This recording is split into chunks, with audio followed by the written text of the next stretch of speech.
ಕೂರ್ಮಾಸ್ ಕಿಚನ್ಗೆ ಸ್ವಾಗತ. ಇವತ್ತು ನಾನು ಕೊಲ್ಹಾಪುರಿ ಮಂಡಕ್ಕಿ ಅಥವಾ ಮಸಾಲ ಭಡಂಗ್ ಮಾಡೋದು ಹೇಗೆ ಅಂತ ತೋರಿಸ್ಕೊಡ್ತಾ ಇದ್ದೀನಿ. ನೀವು ವಿಡಿಯೋನ ಕೊನೆ ತನಕ ಸ್ಕಿಪ್ ಮಾಡದೆ ನೋಡಬೇಕು. ಮತ್ತು ಇನ್ನು ಯಾರು ನನ್ನ ಚಾನಲ್ನ ಸಬ್ಸ್ಕ್ರೈಬ್ ಮಾಡ್ಕೊಂಡಿಲ್ವೋ ಅವರೆಲ್ಲ ಸಬ್ಸ್ಕ್ರೈಬ್ ಮಾಡ್ಕೊಳ್ಳಿ.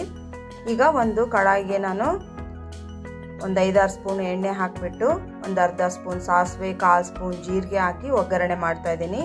ಒಂದು 4 ಸ್ಪೂನು ಶೇಂಗಾ ಬೀಜನ ಹಾಕಿ ಸ್ವಲ್ಪ ಕೈ ಆಡಿಸ್ಕೋಬೇಕು, ಇಲ್ಲಂದರೆ ಶೇಂಗಾ ಬೀಜ ಸೀದೋಗ್ತವೆ. 1-2 ಸ್ಪೂನು ಪುಟಾಣಿ ಅಥವಾ ಹುರ್ಕಡಲೆ ಹಾಕ್ತಾಯಿದ್ದೀನಿ. ಈಗ ಇದು ಒಂದು ಅರ್ಧ ಫ್ರೈ ಆದಮೇಲೆ, ಇದೆಲ್ಲ ಅರ್ಧ ಫ್ರೈ ಆದಮೇಲೆ ಇದಕ್ಕೆ 1-2 ಒಣ ಮೆಣಸಿನ್ಕಾಯಿನ ಹಾಕ್ತಾಯಿದ್ದೀನಿ.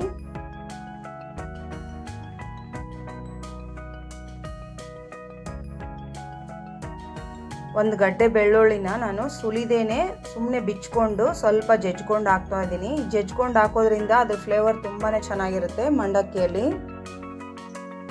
ಈಗ ಇದನ್ನೆಲ್ಲ ಕೈ ಆಡಿಸ್ತಾನೆ ಇರಬೇಕು ಮಧ್ಯ ಮಧ್ಯ. ಇದಕ್ಕೆ ಸ್ವಲ್ಪ ಹಿಂಗೆ ಹಾಕ್ಕೊಳ್ಳೋಣ. ಹಸಿ ಕರಿಬೇವನ್ನ ಲಾಸ್ಟಲ್ಲೇ ಹಾಕಬೇಕು, ಮುಂಚೆನೇ ಹಾಕಿಬಿಟ್ರೆ ಎಲ್ಲ ಫುಲ್ಲು ರೋಸ್ಟ್ ಆಗೋಗುತ್ತೆ.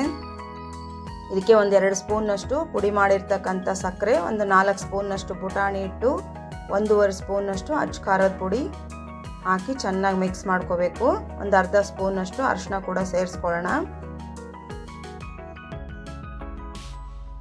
ನಾವು ಮಾಮೂಲಾಗಿ ಮಂಡಕ್ಕಿ ಮಾಡೋದಕ್ಕಿಂತ ಈ ಬಡಂಗ್ ಮಾಡಲಿಕ್ಕೆ ಸ್ವಲ್ಪ ಎಣ್ಣೆ ಜಾಸ್ತಿನೇ ಬೇಕಾಗುತ್ತೆ. ಎಣ್ಣೆ ಜಾಸ್ತಿ ಇದ್ದರೆ ಇದರ ಟೇಸ್ಟು ತುಂಬಾ ಚೆನ್ನಾಗಿರುತ್ತೆ.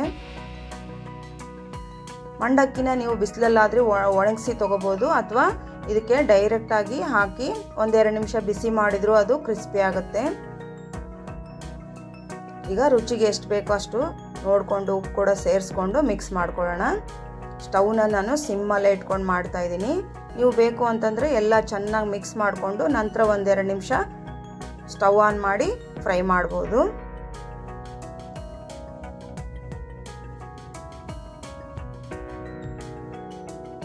ಈ ಮಂಡಕ್ಕಿ ಬಡಂಗ್ ನಿಮಗೆ ಇಷ್ಟ ಆಗಿದ್ದಲ್ಲಿ ವಿಡಿಯೋನ ಲೈಕ್ ಮಾಡಿ, ಶೇರ್ ಮಾಡಿ, ಕಮೆಂಟ್ ಮಾಡಿ ಮತ್ತು ಚಾನಲ್ನ ಸಬ್ಸ್ಕ್ರೈಬ್ ಮಾಡೋದು ಮರಿಬೇಡಿ.